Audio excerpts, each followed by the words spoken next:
All right, hello everybody. We're here to welcome you to the trying to help understand better ways to kind of grow communities or use communities or colleges and universities and whatever other platforms there are to make it a little bit simpler, or how can you work with those groups to encourage or grow the ways that you can learn about doing cloud native development, and kind of by extension Kubernetes. And so our little panel is called Activating Community to Grow in Cloud Native. And just to kind of rehash the abstract a little bit, cloud native moves faster than a lot of schools, right? Whether they're universities or coding camps, that can be really difficult. You have to keep learning after graduation. If you've been in the tech field for any length of time, right, that's kind of a never-ending story. Community helps close knowledge gaps. And then open source enables public growth. So the idea, right, is that open source can really help enable these things. But to really start it, we're going to just introduce ourselves. And we have Divya and Edith and Lisa and myself and a little bit of our background. Divya, you want to start? All right. Thank you, Langdon, for that introduction. So I'm Divya Mohan, and I'm a principal technology advocate at SUSE. I'm also one of the maintainers of Kubernetes, and I also serve on the code of conduct for the same project. Fun fact, I've helped co-create the KCNA certification. That was the first entry-level certification within the CNCF ecosystem, and I've also been a reviewer for the recently launched KCSA certification. Over and above that, in the wider open source ecosystem, I do a bunch of things around community health and metrics, and I'm also the community co-chair for the Bytecode Alliance. All right, and then next we have Edith. Amazing. Thank you for the invitation. Hi, everyone. My name is Edith. I work as a technology evangelist at Percona. I am also part of the QA team. Percona is completely open source. I am also CNCF ambassador and infrastructure developer. I joined this panel because as the opportunity for me after a gap of 2 years was to join to open source community, especially to cloud native Kubernetes community. That's me. All right, and then Lisa. Hi, everyone. Thank you so much for coming today. I'm Lisa Tagliaferri. I am Senior Director of Developer Enablement at Chainguard, where I lead DevRel documentation and training. I also have a background in academia in both computer sciences and the humanities. And I'm also like to contribute to open source as well, and have maintained the SigStore docs if you're familiar with that project.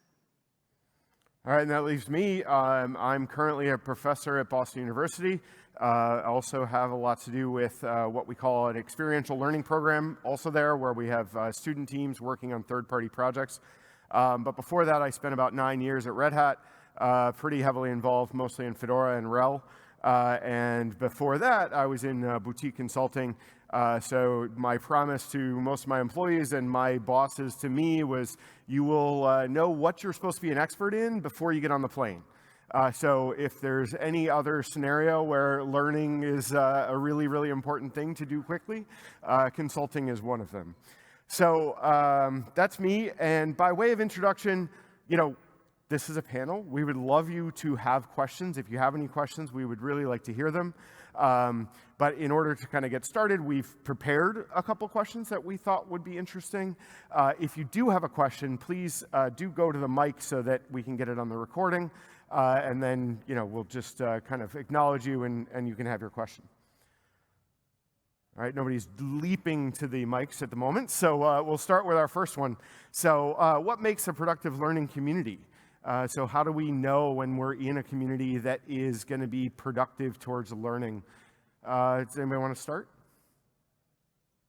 I think the one thing that comes to mind when I think of a productive learning community is that it needs to necessarily cater to everyone's learning goals within the community itself. And it necessarily needs to be inclusive of everyone. So irrespective of skill sets and irrespective of the backgrounds that you come from, it needs to provide you access to that information, given your experience level, given your skill sets, given your career aspirations or goals or whatever. So that is the first thing that comes to my mind. I'm not sure, if you all agree to that, but that's the first thing that comes to my mind, because only if you're able to enable everyone in the community will it actually, contribute to a productive learning environment. Another thing I would like to add on is, so in my experience as a university professor, something that I've found that has worked really well is where you invite the students to kind of teach each other in student-centered learning. And anybody who has taught before, I think, knows that you have to learn very quickly if you're on the hook for teaching other people.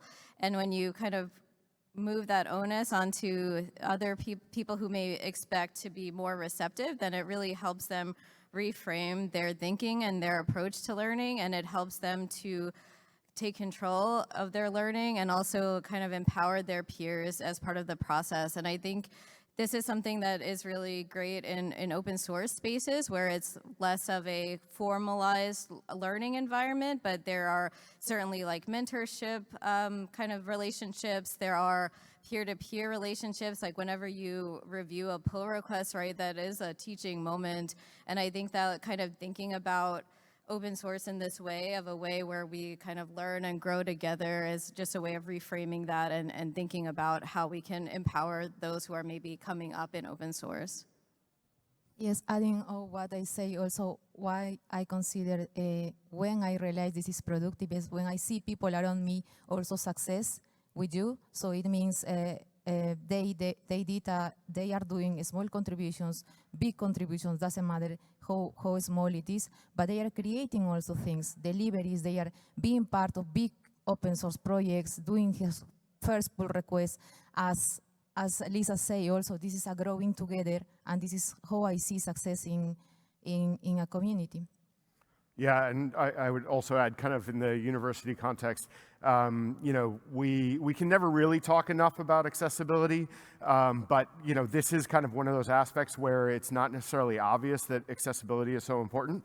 And I would definitely throw out the phrase of, the kids these days, video-oriented learning, right, is just not something I understand. I don't process it well.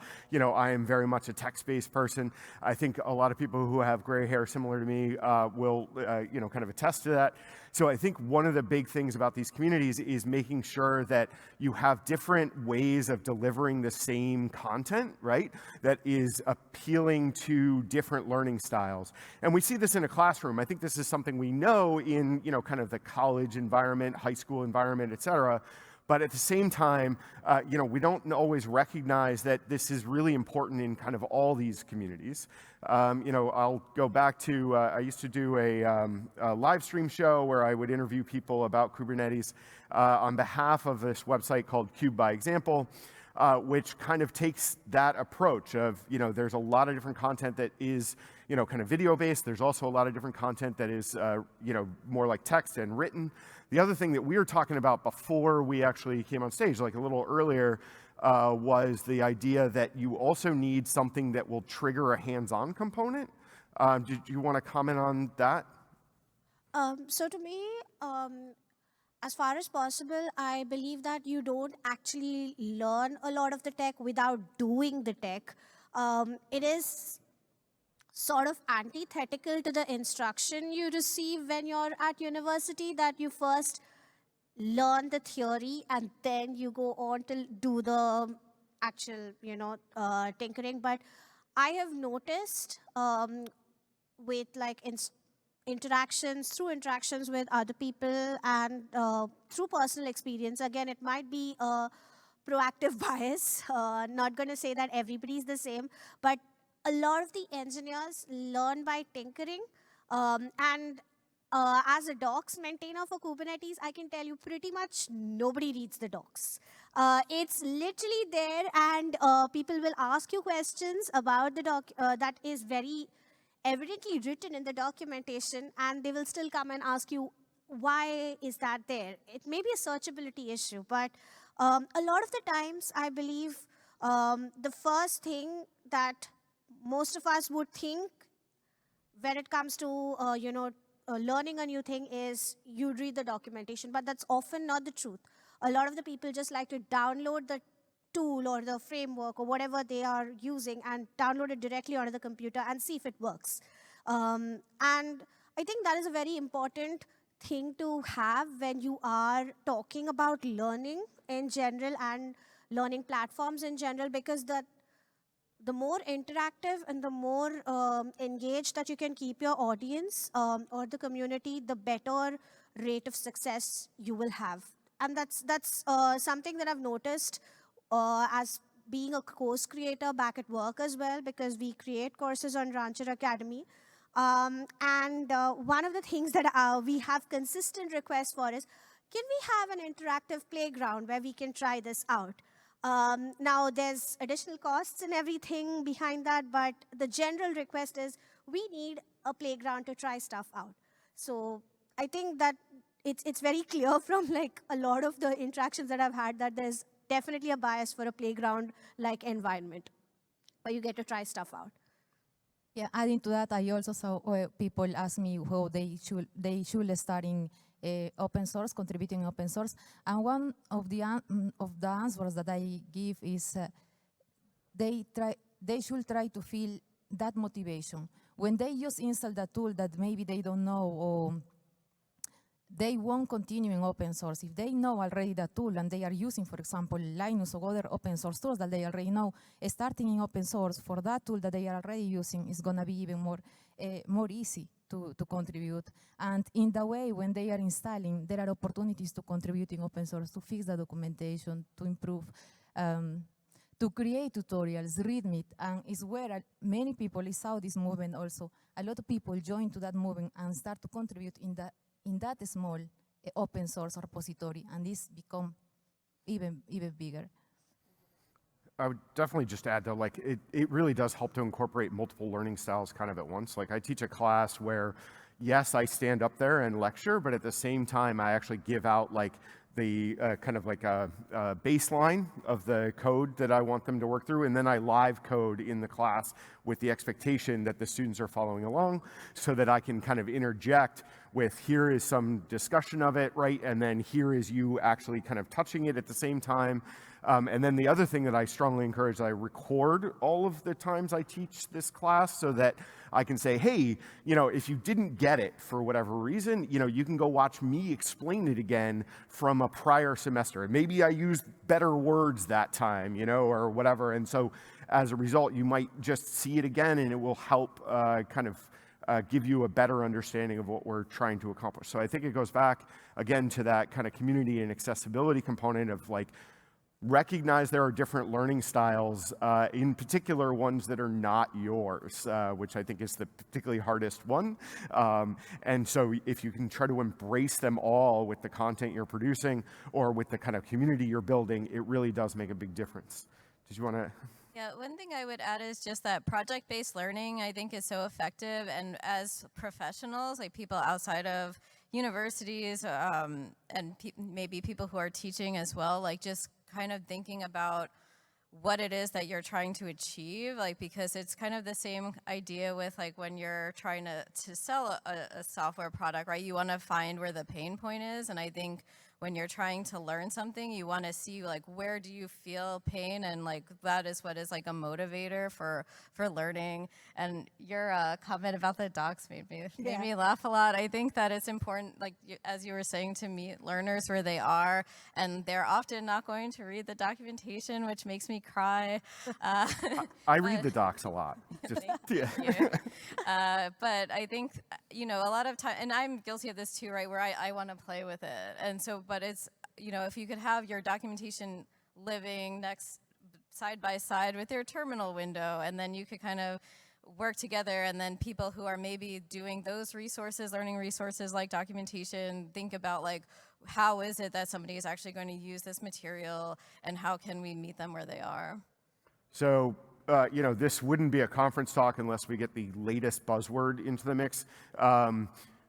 Do you think LLMs are going to change some of that? Are some of these AI tools going to change? Like, I mean, if you can feed, you know, one of these tools, right, the documentation, and have the side-by-side, but not only is it side-by-side in the sense that you can kind of scan for what you're looking for, but you can also just ask it straight-up questions.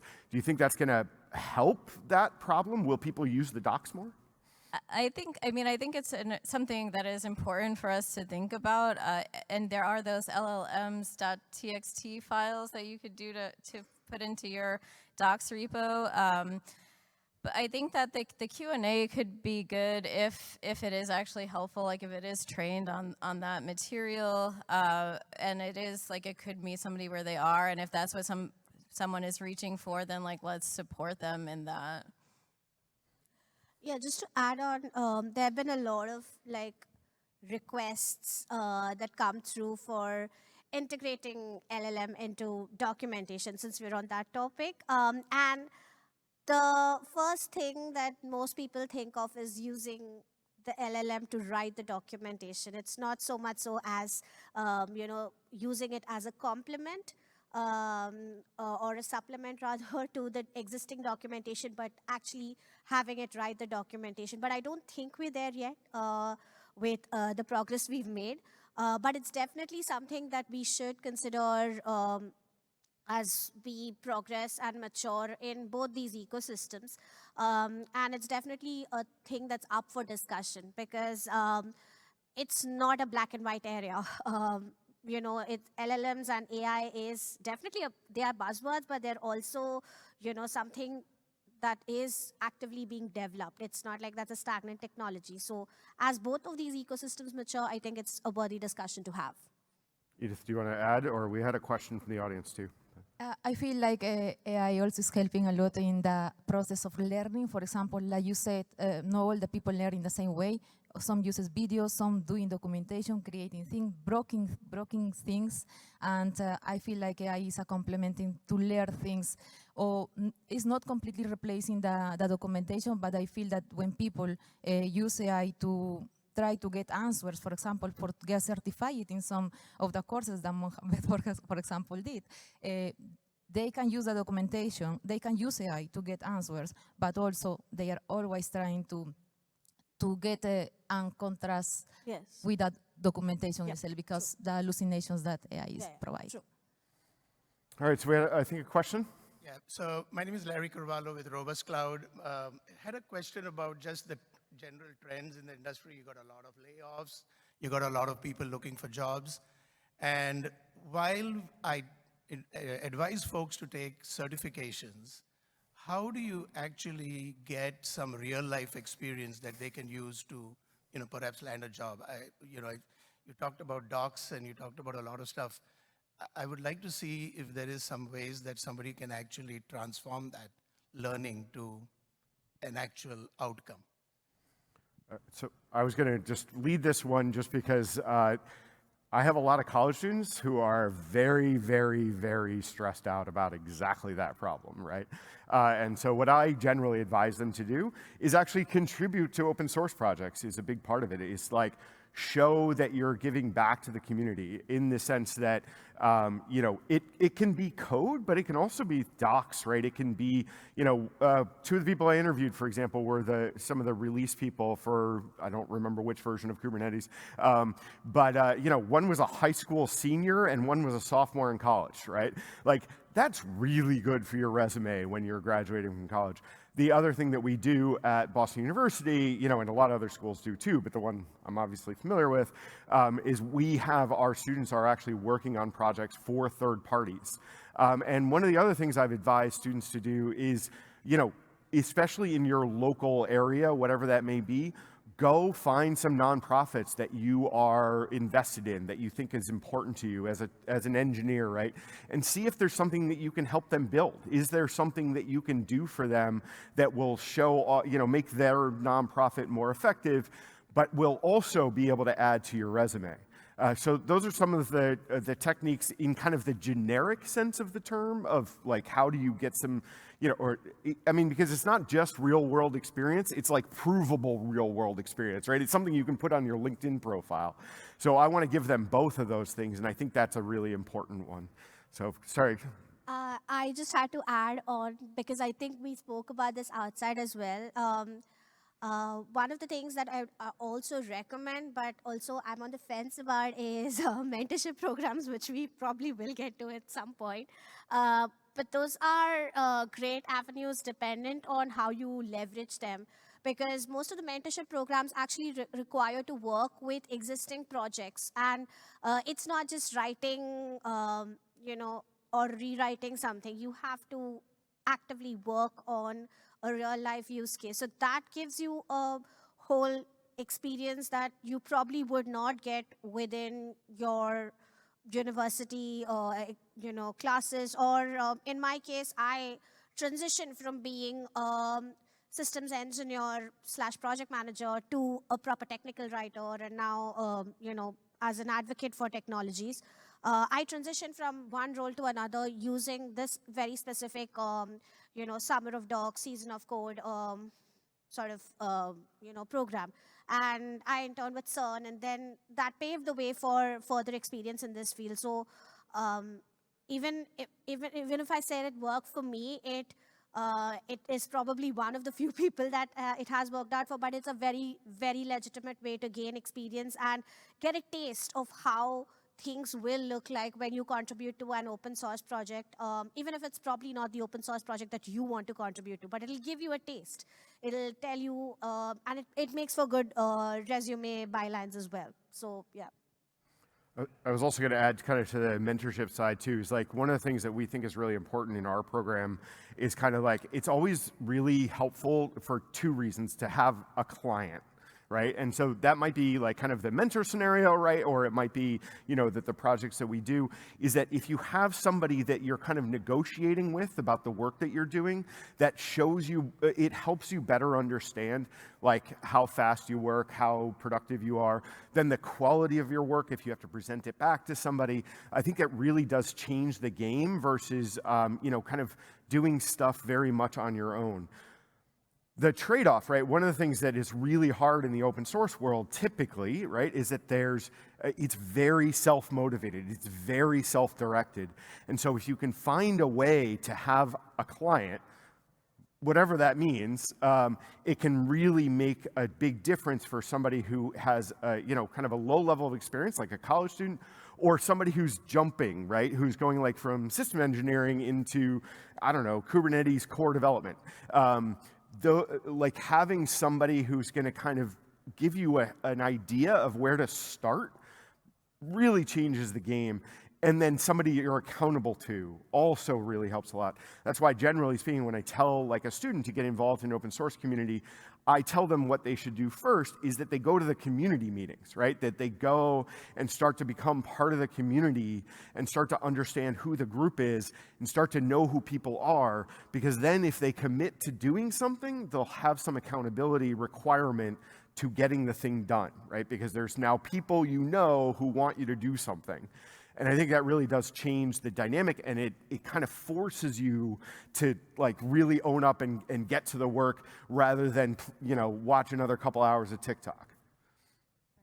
One thing I would add also is that if allow the things that you're interested in to kind of guide you. So what I have found really interesting in working at Chainguard is my team stood up the training and courses curriculum, and something that has been really fun to see is that a lot of people who are interviewing at Chainguard are actually going through the courses, getting the badges, and that's just kind of an on-ramp for them to be like to kind of think through like what our technology is, how they might be able to like contribute to our technology and things like that. But this is true like across like open source projects. So like depending on which projects you're interested in, like see how you could get involved there. Like with the Season of Docs or Summer of Code are two examples. If you're really interested in Python, I know Edith and I both have participated in the Code in Place program at Stanford, which is really cool. If you would like to speak to that a little bit too. So Code in Place is a program, 6 months program. We're free. We learn Python, and the people also who don't know English, they have the opportunity to learn 2 languages, Python and English. So it's how I did. It was a great opportunity to learn the basics and start to contribute. For that a small thing that I learned, I started to contribute and be a mentee in this open source that you mentioned, open source programs. Cool. Do you have any other questions in the crowd, in the audience? Oh, go ahead, I can repeat it.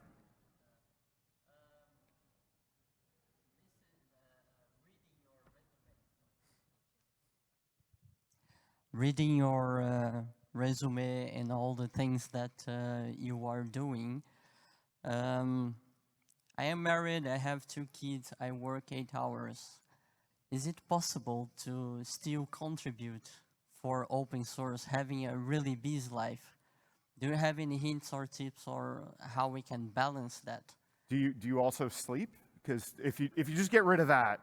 Yeah, I try at least 6 hours per night. Yeah, so at least my opinion is structure is really, really important. So if you pick, I don't know, Thursday evenings, right? Or maybe it's Saturday mornings or whatever. If you can try to build a part into the schedule where you're gonna focus on that kind of growth, whatever the growth is that you're interested in doing, it really makes a big difference because you start to get into this like repeated mode, and that like habit starts to like gear up your brain for it right before you start, things like that. So that's my strongest advice, is like try to find some way to structure it into your life.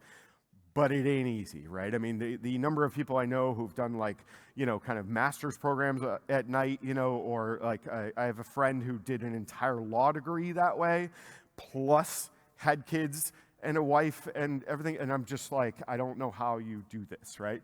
So I don't know, more? Oh, sorry. So yeah, I mean, I would agree with the structure bit because that helps build consistency. Also, not every project requires the same amount of time commitment. So based on the interest level and based on the area you choose to contribute to or you choose to learn, not everything requires the same amount. And that again ties back to what Lisa was saying about finding your interest in the very first place and figuring out if that truly is making an impact in your career or to your life. And then deciding where in your week or where in your month that one day or a couple of days can fit in, and contributing to that. Because if it's not really making an impact in your life and if it's not meaningful to you, you're not going to sustain it for a much longer time. It's just going to fizzle out in maybe the next, you'll try for 1 month and you'll be like, it doesn't really work.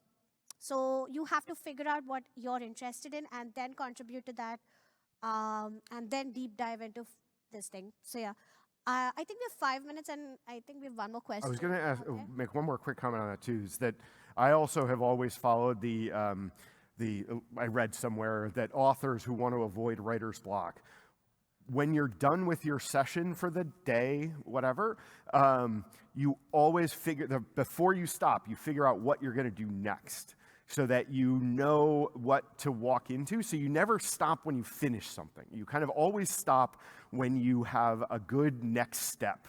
And that really also makes a big difference to me. But yeah, I can repeat it if you like, or go to the mic.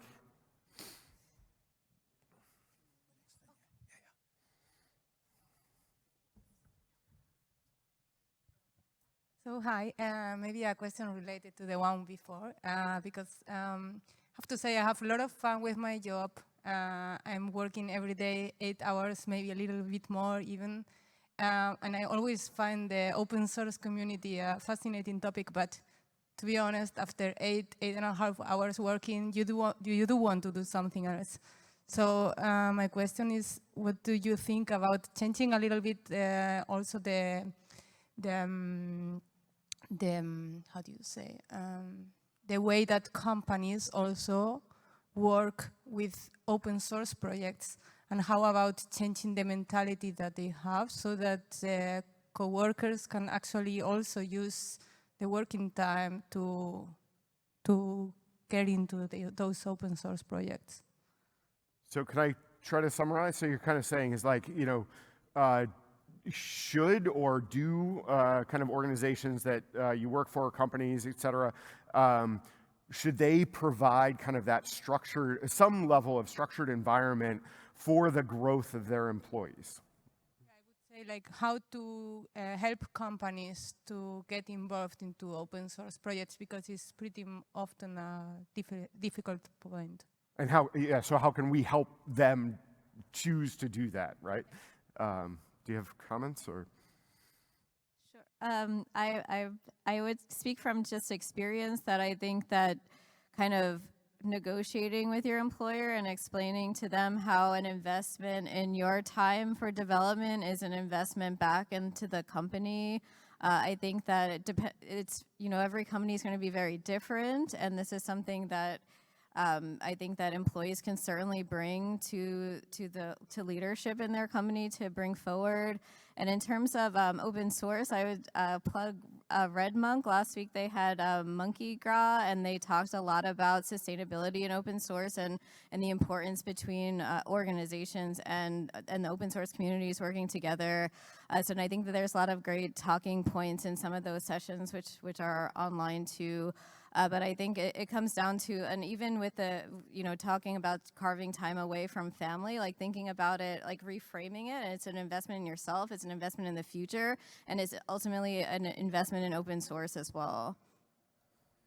And just to lastly add on before I hand it over to you, Landon, I used to previously work with a bank, and I was in a very similar situation to yours, wherein I did not have support from my employer to contribute to open source. And coincidentally, I started contributing to open source when I was working with them.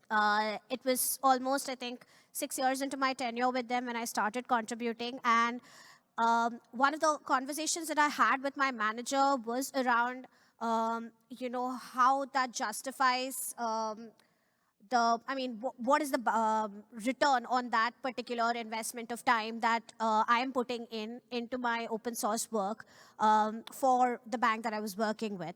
The conversation was very long drawn. I'm not going to lie that it was one of the toughest conversations I've ever had, because typically organizations that consume open source are not really fans of having support to contribute back to the upstream. It's changing now, but having those conversations with your leadership is extremely important, even though it might be difficult. And actually putting in those numbers and saying, hey, this team actually does use these technologies, and if we have these contributing back, there could be some sort of an impact to the development or to the furthering of this technology would be really helpful. Like, you'll have to have those conversations over multiple tiers of leadership. It's not going to be just one part, because strategy is normally defined at the very top. So going, one level at a time really helps. And just kind of to close that, I would also, one big thing to these scenarios is have patience with yourself. It doesn't happen overnight, and it's going to take longer. It's going to be more difficult to do these things with all your other constraints. So have patience and realize, the pace that you can set is the pace you can set. But I think with that, I think that's the time we have. Thank you so much for coming and for your questions. Thank you so much.